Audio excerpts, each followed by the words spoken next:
Yo guys, hope you're all doing well.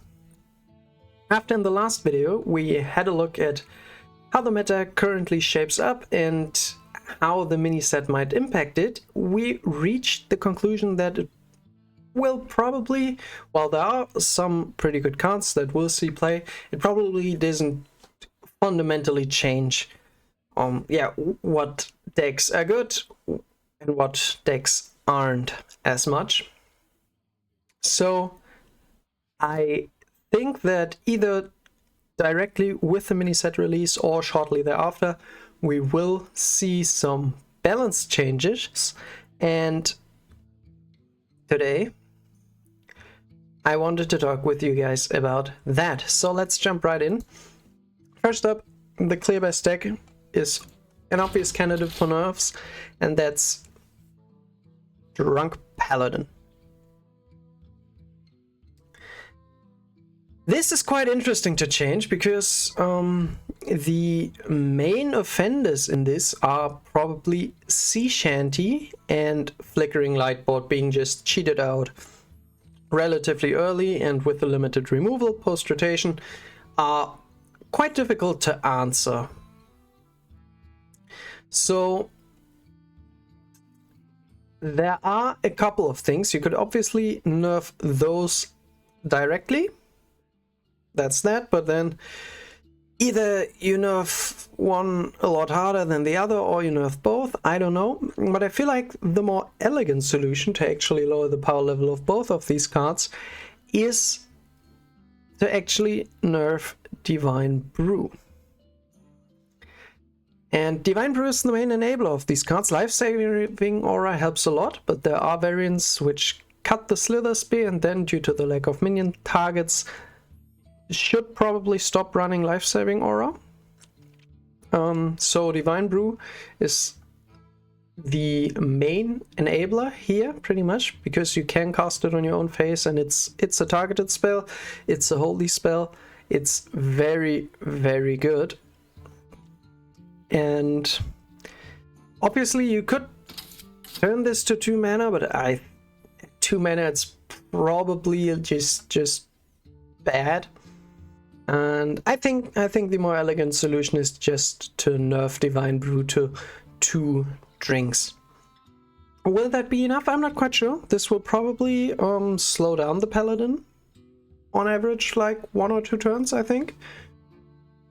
So that's pretty interesting. And it's not like Drunk Paladin, well, it's unbeatable. It's obviously a really strong deck. It's clearly tier 1, pretty much the best deck in the game, but it's not unbeatable. There are things that compare with it that can keep up, and Divine Brew, just slowing it down a little bit by making Divine Brew only give you 2 drinks, I think is an interesting change. You could also think about the Ursul Shaladrisil combo, but they just changed that to work together, and I don't think that right now it's the big issue. Like, we actually have seen people experimenting with cutting Ursul because Libram of Clarity then fetches Lightboards more consistently. Similar story with Linessa even, so there are variants that cut a lot of the minions, and I'm not quite convinced that that's the way to go, but it's definitely still pretty powerful, so the Ursul combo might not be the thing to look at, even though you could think about doing something about Shaladrisil. And this is pretty interesting because it seems like a slow card, but actually gets played a lot more in mid-range. If you corrupt it, the minions are good as well. Without corrupting it, the minions are pretty irrelevant. You mostly just use it as a finisher with like 9 mana, or precasting it like a little bit earlier. Just basically as a sap with 10 burst or board clear. That's pretty good, but I don't feel like it's the most interesting game pattern. That said, it's pretty difficult to design cards like these in current Hearthstone. I think that that improve your late game, but aren't like endless value things. So that's something I like about the card. And it's not even that it gives like inevitable lethality or something like that. It's just a pretty strong finisher, and at least for now I think it's fine as that. Next up, the main contenders of Paladin are first of all Rogue. And Rogue is a little bit weird because Rogue basically has a couple of variants of almost the same deck, and especially now that Pirate Rogue started running Ashermain as well, so the decks are actually relatively similar. And they mostly rely on the Harbinger of the Blighted, Shadow Step, Web Weaver, Web of Deception combo to substantially carry the early game, and then later on refill with Ashermain or maybe Charlotte Russell. Well, Ashermain is pretty good, and you could think about maybe nerfing the mana cheating a little bit. I don't think it's the real issue of the deck. Like, it's still, even for Ashermain Rogue, more like a backup plan oftentimes, and not every game you actually play for Ashermain. So I think targeting the early game combo is the way to go here.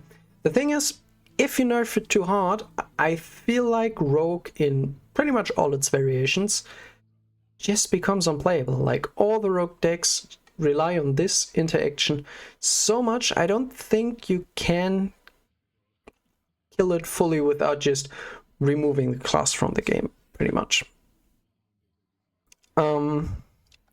So we mainly would want to keep the interaction intact, just make it come out a little bit slower and maybe not quite as devastating, like them being like Coin, Harbinger, Shadow Step, Harbinger, Prep, Web of Deception. I don't know. That's obviously pretty bad and doesn't happen very often, but just Coin or on 2 the Harbinger with just 1 bounce spell is already pretty powerful on turns 1 or 2. And I feel like that's fine. I feel like doing this, like, it's powerful, but it's not auto win. There are answers to it. So I don't think we should remove that entirely. I don't actually like nerfing Harbinger to 3. I feel like there is a better solution, and that's with Shadow Step. Shadow Step has been a problem card since Classic. Shadow Step always just pops up again and again as this broken card that allows Rogue to do so many things. It's super versatile, super flexible, and just really good. Like, the effect of bouncing something, it's so good that we actually currently see quite a lot of non-Rogue decks running Brewmaster.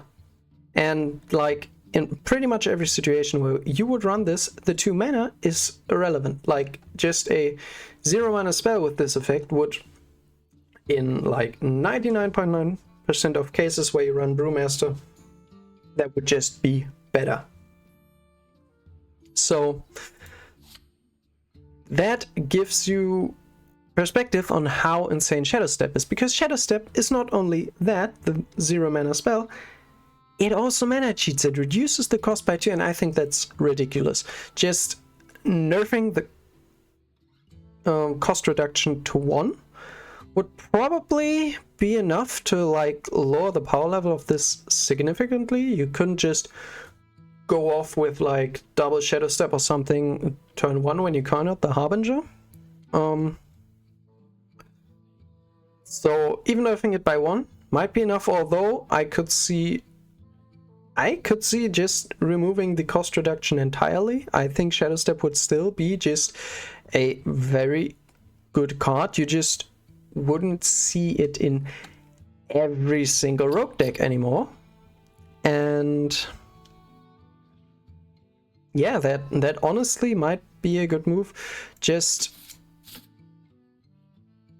it's too good. It's been a problem forever, so I think it's way overdue that we nerf Shadow Step, and I don't think Harbinger should pay for its sins, if I'm completely honest. And if you reduce the early game a little bit of Ashermain Rogue, I think it's probably fine. There's still quite a lot of mana cheating with like Sandbox Scoundrel and things and Ashermain, but I think for now just nerfing Shadow Step to reduce the cost by 1 or maybe even 0 and see how it shapes up. Just don't... We already had so big balance patches in like into the Emerald Dream in this expansion cycle. Just don't try not to completely kill off decks unless you have to. This is my thing. Just try to turn them down and see how things work out. And similarly for Demon Hunter. Demon Hunter a little bit on the downturn, I gotta say. Just ever so slightly. Because Paladin is so popular, and in the triangle format, like this loses to Paladin but beats Rogue is basically the kind of idea.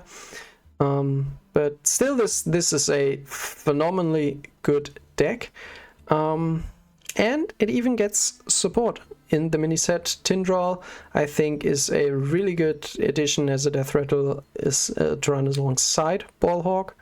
So the deck will get better if you nerf the other things. This is the obvious candidate probably to become the new best deck. And maybe you should like give it a little tap on the wrist here.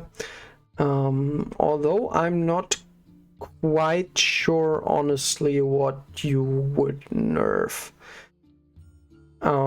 This is a little bit more difficult. Like maybe you put Cliff Dive to 7, although I feel like the Cliff Dive cheese is actually not the big thing of this deck. I feel like just resummoning the Ballhawk over and over again is like the more broken interaction. So I don't know, maybe you nerf Ballhawk to deal 2 damage, although that's quite the substantial nerf. So on this one, I'm really not quite sure what you're gonna do. I feel like this one is very, very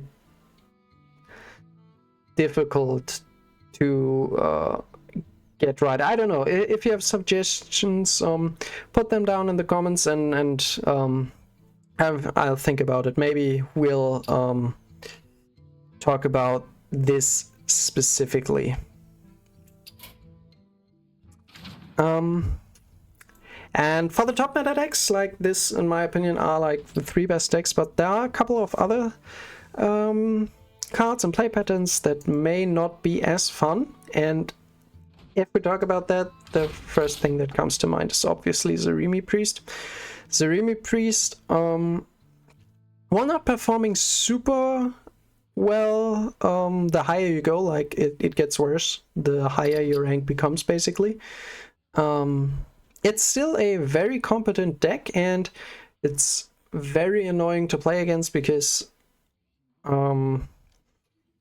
it combos pretty early and pretty inevitably, like usually turn 8, turn 9 with coin, maybe a turn earlier, it already combos, and surviving the combo is very difficult. Like, it is possible, but only in very, very specific scenarios. So this is just very frustrating to play against, because the decks that... a lot of decks just can't beat this because it combos so early, and even on the decks that can beat this, like Rogue and Paladin, just small errors like delaying threats by 1 turn or something like that, they punish you a lot. Just giving them an extra turn oftentimes means that they can combo, and that makes this deck just super frustrating. The play pattern, it's just so consistent, and people hate it. People just hate it.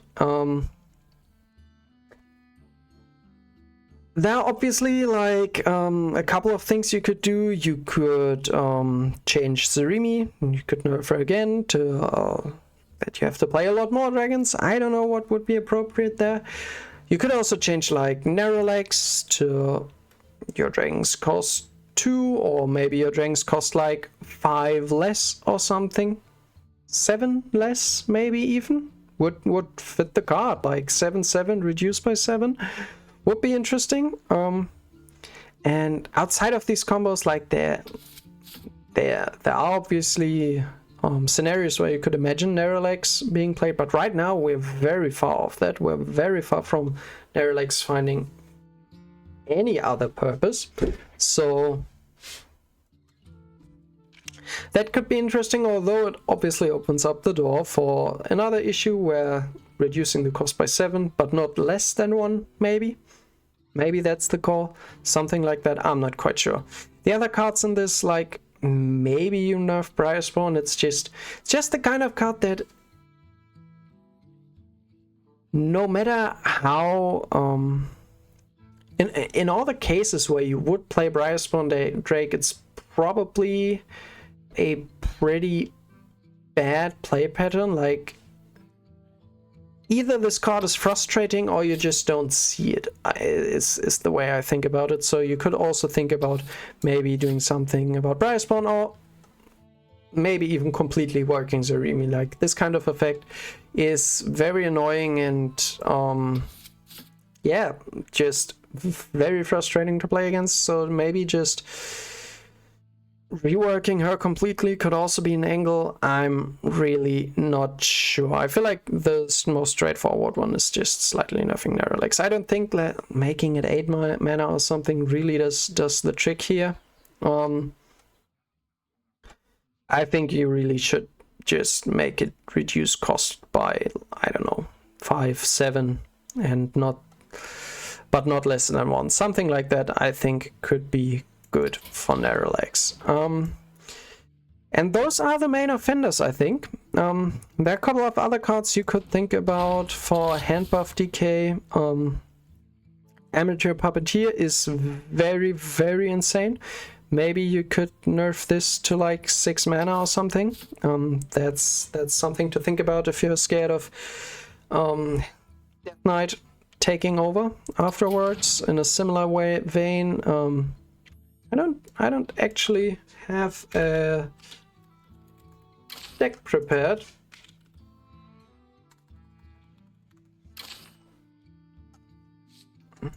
And that's Jug. This card is also quite ridiculous. This could also be nerfed. I don't know if it's good enough if you nerf it to +2/+2. It might actually be too bad then, I think.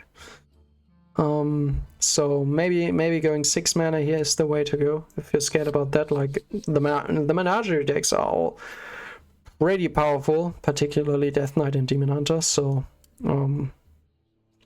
that's definitely that's not something like that has to happen. I feel like the nerfs on these 3 are pretty locked in, that they should be nerfed. They should receive some nerfs. These are the kind of decks where you don't maybe have to do it well, but definitely a possibility.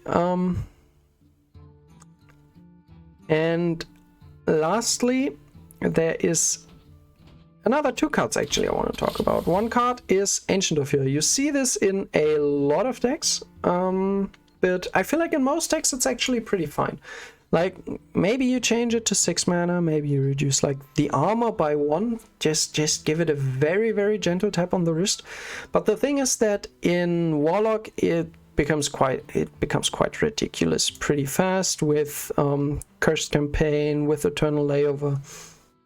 That synergy really is crazy.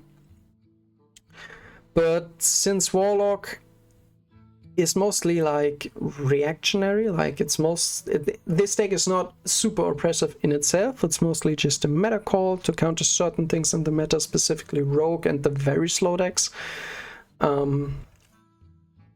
So not completely necessary. And for Warlock, like even reducing 1 armor from it, like for the other decks, it probably won't matter that much. But for Warlock, that means quite a lot of less effective health. So maybe that's something to think about. But I feel like in most, outside of Warlock, this is actually a pretty fair card in my opinion. A good, but not too impressive. And the last thing is, we could have done that in the other deck as well, but Jaden. I don't know what you do about this, how you nerf it. You could obviously reduce the stats, you could increase the mana, but I don't think that's actually the problem with this card. I just don't like the concept of, well, not just stopping fatigue forever. I don't know, like, in my opinion, this is a candidate to rotate early. Obviously, doing that outside of rotation is pretty difficult. And it's a pretty recent card, so obviously they couldn't really do it with this rotation, but I just think this card is really, really bad for the game. I just think it is. We've already seen that with previous cards, like what was it called? I think Archivist was one. Yeah, Archivist Elysiana, and there was also the dragon. I don't quite remember that name. Kazakhstan, here it is. These already were quite annoying, and with that you could still deck out. It just took quite a bit longer with Kill Jaden. You can't, except for that weird Mill Warlock interaction, but for the most part with Kill Jaden, you can't. You just can't deck out, and I think that's a little bit too insane. Like, maybe make Kill Jaden also work for just 5 or 10 cards, something like that. It wouldn't completely solve the issue, but it wouldn't be quite as bad as it is right now. And yeah, I just think the card like this just cannot exist. And it's not like that this is a fringe case. Like, especially with Death Knight in mirror matches, you very frequently end up in just Kill Jaden mirrors, and at that point either it's decided either by who played him first, if you played him significantly first, or then who gets the better random minions. And I really, really don't like that play pattern. I really, really dislike this. So maybe do something about that. But that's, I think, all the things we have to talk about today. If we just, like I said, give the best decks of the deck maybe just a slight tap, just a slight nudge down, take them just down a little bit, and remove some of the other problem cards and play patterns, I feel like we're in a pretty good spot. But there are a couple of things that maybe could use some buffs, and I feel like the main thing is Imbue in general, particularly Imbue Priest, maybe even Shaman. Like, Shaman was buffed already, but it's still just atrocious. That said, I'm really not sure what you do. Maybe make the hero power cost 1 or make the start at 2, but those are very weird changes. I don't think that at this point, assuming the draw card works again on this, the cards are really the issue. I feel like there just isn't the synergy for the hero power. Maybe you solve it with better evolve targets in the future, but right now the best thing to do for evolve for Imbued Shaman is probably to remove Dunga from the tent pool, if I'm completely honest. That's just so punishing for the deck. The other candidate, Priest, is a little bit more obvious though. Like, Priest just suffers from the temporary keyword here. If you remove the temporary, I think Priest actually gets a shot to be a fine deck. Like Imbue Priest specifically, not like Priest has a couple of aggro decks that are pretty good, but that's it. And Zerimi obviously. But I think people really like the idea of Imbue Priest, so removing the temporary makes a lot of sense, especially with the new board clear. With this one. This is so anti-synergistic with the temporary on the hero power that I am very inclined to believe that they do plan on removing the temporary keyword for Priest. And I think that's a good move, but there's just one caveat. There's one caveat, and that's that in Arena, this deck is actually pretty oppressive. Like in Standard, it's just unplayable. It's so bad, but in Arena, this deck is insane. This is so oppressive. This and Death Knight is basically the only thing you play, and Druid, if you are lucky with Hamul, can maybe compete as well, but in Arena this is ridiculous, so they'll have to do something separate about the Arena anyways. And in that context, I think buffing this is fine. So, I hope you're all excited for the mini set. I'm obviously going to cover it once it's out. And hope you'll tune in for that. Have a nice day.